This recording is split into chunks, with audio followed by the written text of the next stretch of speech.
Mwaramutse neza mwese.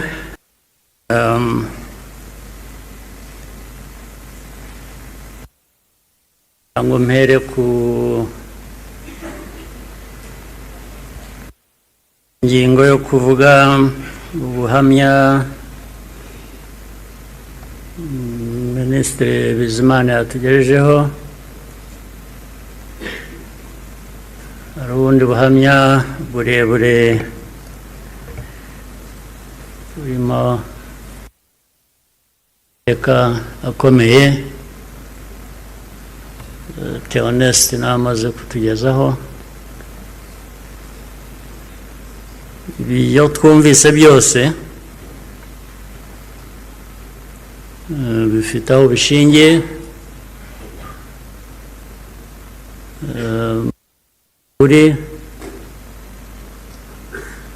bafite uko babihakana cyangwa babihakanya. Ngira ngo bafite akazi gakomeye kugira ngo uhindure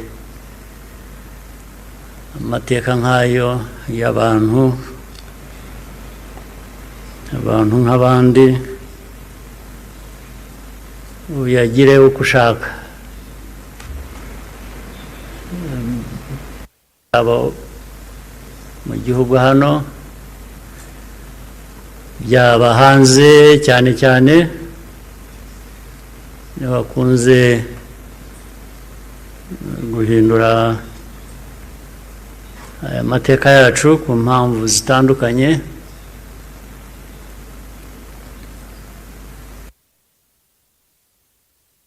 Ibi rero ngira ngo bafite ibyo bazahangana nabyo kugira ngo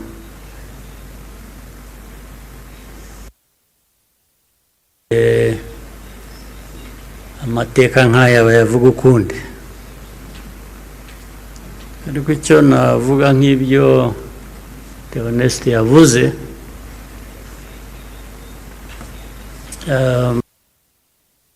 ibihe byo birahinduka, ibihe byarahindutse.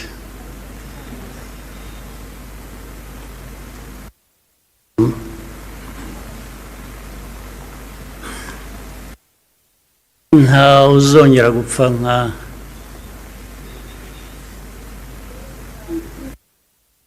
nk'uko Theoneste yabivugaga n'abapfuye, cyangwa nawe uko yapfuye. Buriya yarapfuye,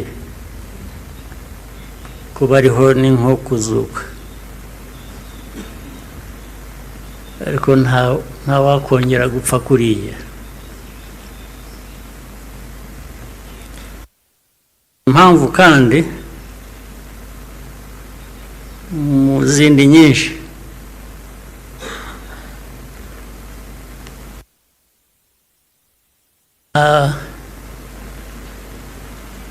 ntabwo wakwica umuntu kabiri.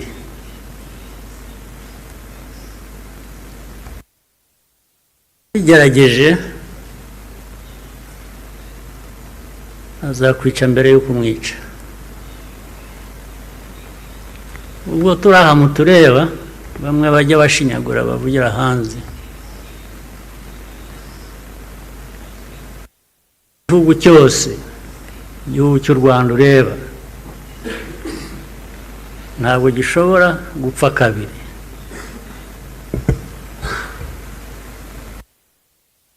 Mbere y'uko wakwica u Rwanda uzakwica.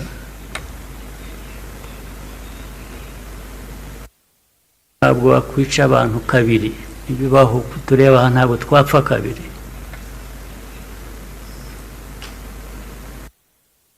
Ari twe bakuru, ari abana bacu, ntawe uzabica kabiri, ntibishoboka, ntabwo byakunda.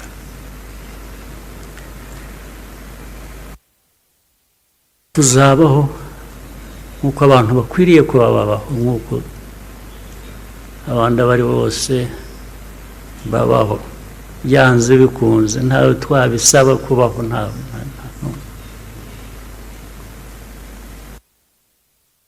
Uko mbivuze uku, hari ababyumva ukundi cyangwa hari abazabisubiramo ukundi, ariko uko mbivuze ni uko nguko aba ariko mu gutwara.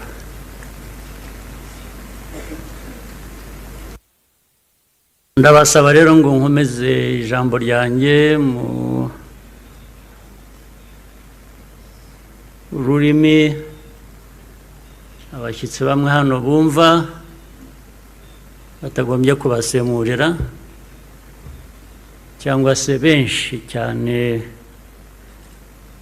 bari hanze bafitanye isano n'amateka yacu, harimo n'abo bayahindura bakayagira uko bashaka. Ndagira ngo mvuge mu rurimi bashobora kumva ntawe basemuriye. Muranyihanganira. It is how we confront and overcome the divisions that nearly destroyed us. This day empowers us all. We draw on the strength of survivors who provide the reservoir of humanity that feeds our nation's soul.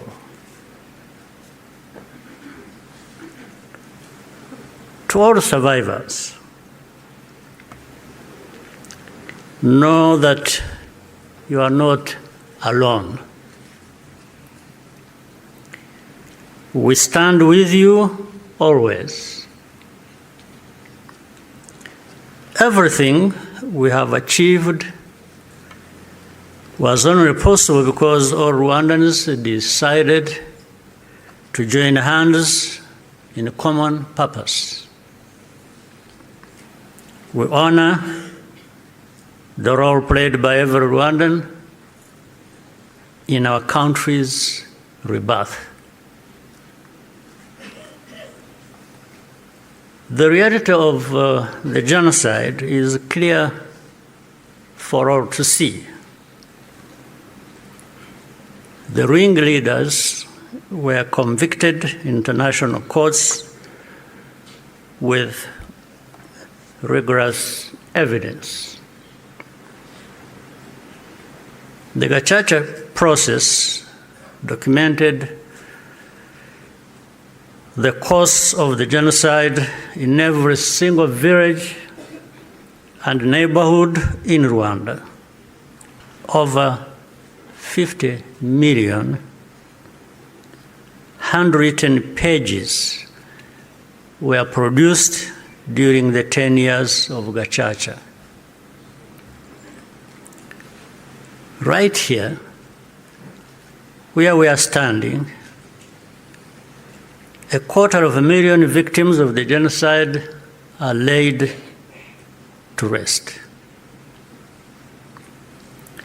And in 2018, the United Nations General Assembly adopted a resolution that called the genocide against the Tutsi by its proper name, with the support of every member state but one.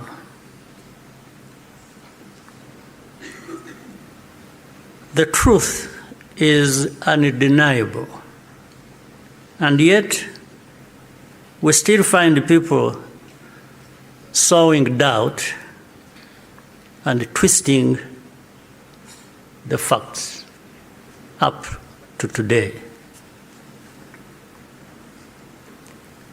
This is not just a matter of ignorance, but something much deeper. It means that the risk of seeing history repeat itself is a constant danger if we allow ourselves and our friends to become indifferent. Genocide denial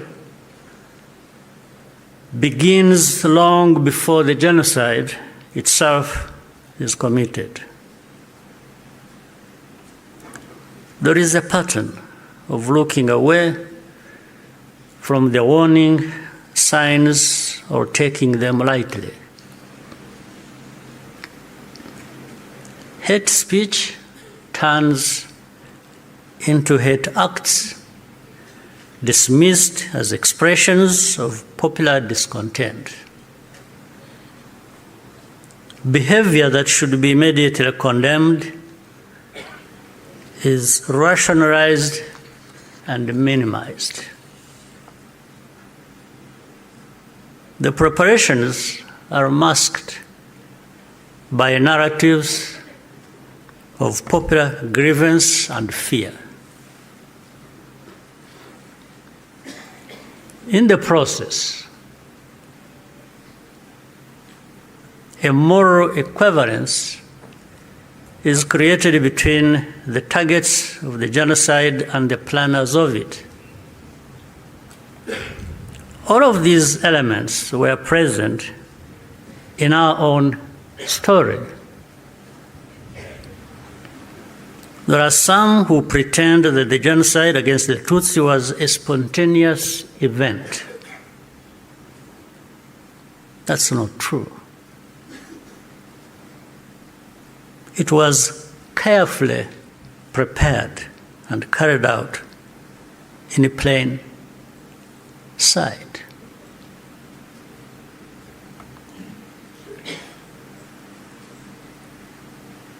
Regrettably, some who spoke the truth at the time, and who were even eyewitnesses, later became peddlers of distortion, mainly for political reasons. Militias were openly trained and indoctrinated in hate. Weapons were imported in large quantities, and Rwandans who opposed it were threatened or killed. Before 1994, communities were subjected to waves of smaller massacres meant to normalize the killing and also to measure the reaction of the wider world. And with only a few heroic exceptions, the world was unconcerned until it was too late. In the early 1960s, after countless Tutsis were killed or forced into exile, international voices such as Bertrand Russell, to name just one, described it as systematic extermination. The pattern continued in the 1980s and early 1990s. When Tutsi communities such as the Bagogwe in the northwest were targeted in organized attacks,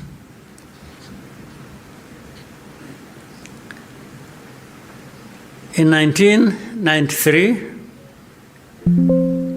a commission led by Jean Crabonnier investigated these atrocities. After documenting mass graves and the involvement of state authorities, they concluded that a genocide was being prepared. In the same year, the UN Special Rapporteur, Bakri Weli Ndiaye, warned that organized propaganda portraying the Tutsis as enemies was spreading openly, helping prepare the population for mass violence.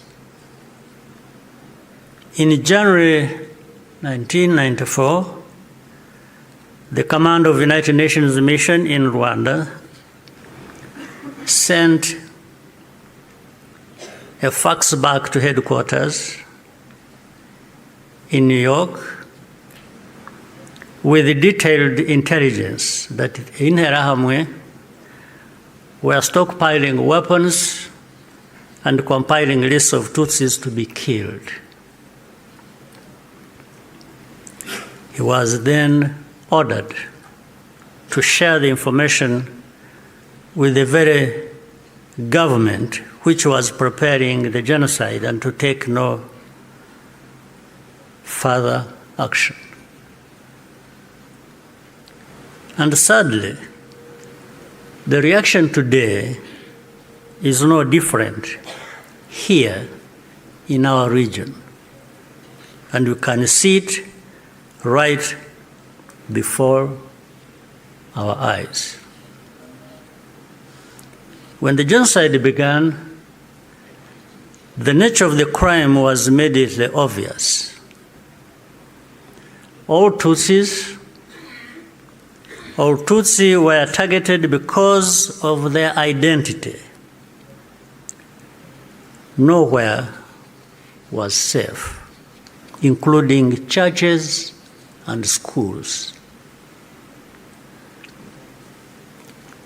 That horrific reality only underscores the humanity and the courage of the Rwandans who took risk to provide hiding places for their fellow citizens.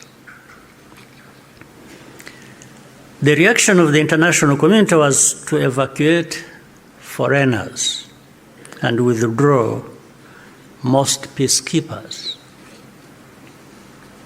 At Eto, Kichikiro, when the peacekeepers withdrew, thousands of desperate Tutsi were left to die. Such scenes were repeated across the country. If these forces had instead been supported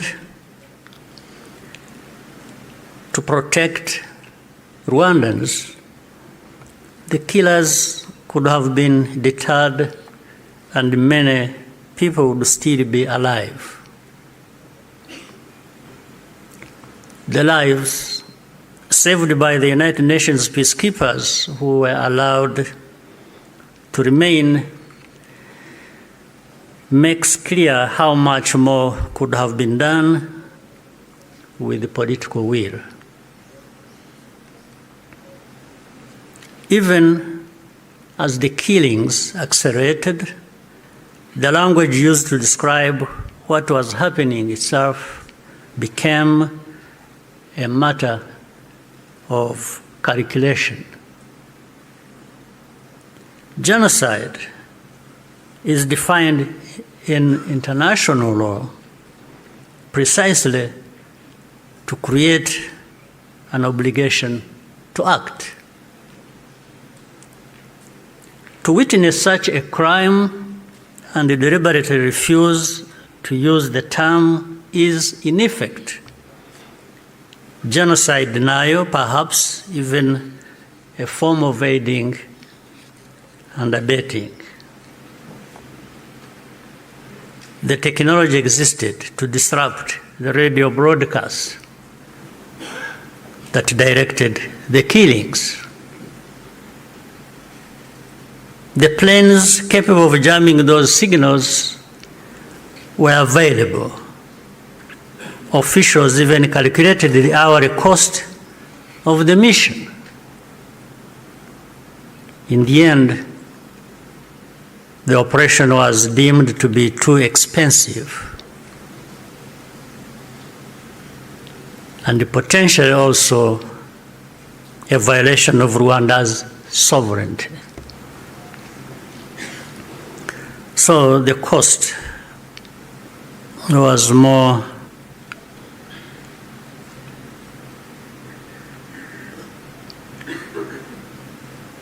it became too expensive. It was more expensive, especially when in their minds those lives are really worthless. So our lives were worth nothing. That's fine. For Rwandans, the lessons have been brutal.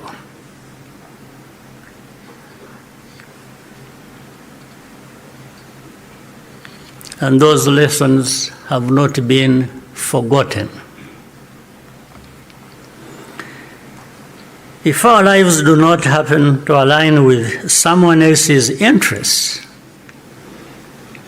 they are not worth saving. That's fine. And so it had to be the Rwandan Patriotic Army that led the campaign against the genocide and ended it. Our deepest source of grief was always that we could not arrive earlier. This is a simple truth of history, which many today still have reservations about acknowledging, for reasons we do not and maybe will never understand. The culture and character of today's Rwanda Defense Forces, RDF, was forged in those dramatic moments. It guides the conduct of our forces who serve abroad excuse me, in peace-building missions, earning universal respect. Indeed, no sanctions or insult from outside can ever tarnish the honor and integrity of Rwanda's defense and security forces, who are among the finest that can be found anywhere.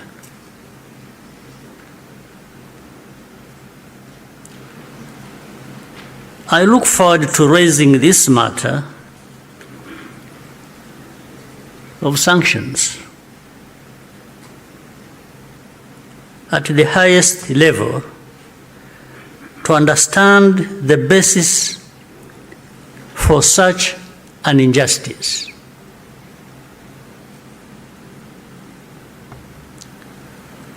Rwandans understand the cost of tolerating extremism, and our central security principle is to put the protection of civilians first. After the genocide, Rwandans chose to rebuild our country together. With that came a promise to never let the politics of genocide take root ever again. I tell you, genocide cannot happen here again. It won't happen.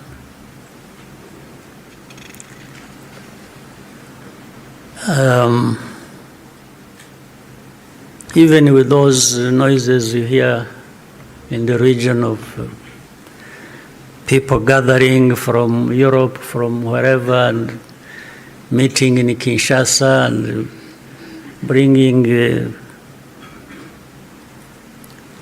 the son of Habyarimana and relatives and others from wherever and gathering. All of that is just noise. It cannot amount to anything that will happen here of that kind again. It cannot happen.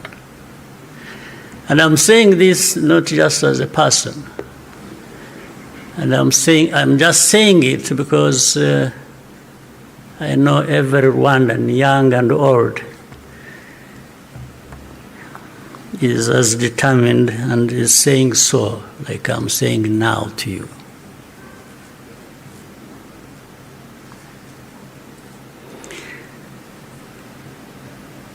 Along the way, Rwandans faced constant criticism and many attempts to twist our history. But the power we will always have is to use our minds to see the truth and our voices to speak up when something is not right. You can never silence us in whatever form. We must be clear about the dangers that remain. When the genocidal government collapsed in July 1994, the soldiers and the militia fled across the border into DRC, forcing millions of civilians along with them.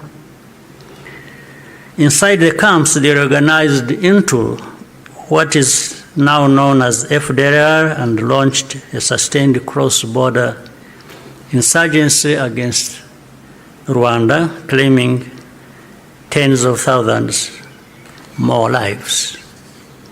This was the period known as the Abacengezi insurgency, and the western border was only fully secured by the end of the 1990s through the combined efforts of our army and the brave residents of those areas. And since then, our defensive measures have been aimed at ensuring that such attacks can never again be made across our borders. This is not a problem that should be left to Rwanda alone. Doing so only rewards those behind the threats, while Rwanda is penalized for standing up for itself. Imagine a farmer whose field catches fire. At first, the flames are small. A few neighbors think it does not concern them. Others say the wind will change and the fire will die out on its own. So they watch and wait. But the wind does not change. Meanwhile, a pyromaniac is secretly adding fuel to the fire.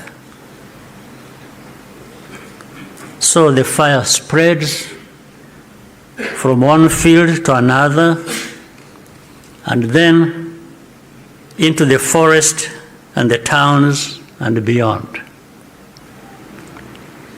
Only then do people run with the buckets of water and call for the establishment of a fire department. Africans, more than most, should understand that the danger of moral passivity in the face of hatred and violent extremism.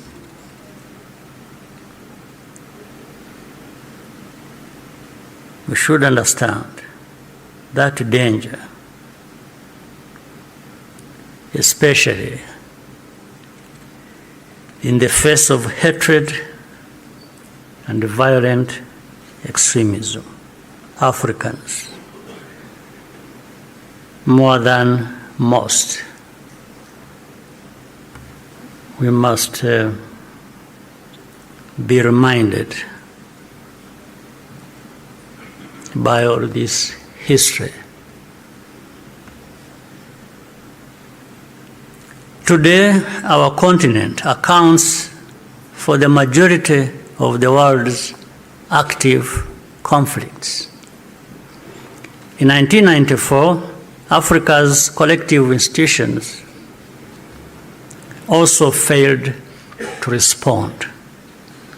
I say this because the call for African sovereignty, legitimate and necessary as it is, must also mean that African institutions act decisively when Africans are at risk. Bad actors must not be allowed to hide behind the principle of sovereignty to evade responsibility for abuses or deny citizens their rights. We cannot afford to repeat the mistakes of the past. Genocide ideology is still spreading in our region. Left unchecked, it has the power to take us all backwards again. There are those who claim that Rwanda exaggerates,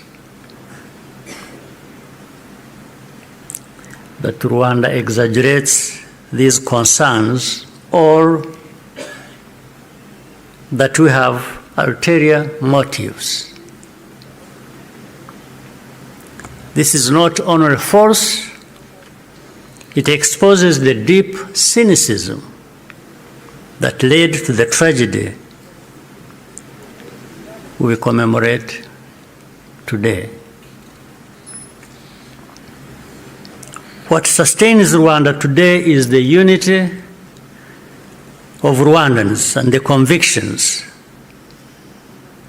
that, like all people, we have the right to live in safety and dignity and at peace with all our neighbors. What we ask is for partners to join with us to fight extremism, rather than punishing Rwanda for defending itself. We owe future generations of Rwandans more than survival. They deserve to inherit a secure, united, and bold country and an integrated and confident Africa. We invite you to stand with us in remembrance and also in action. I thank you for your patience and kind attention. Murakoze cyane.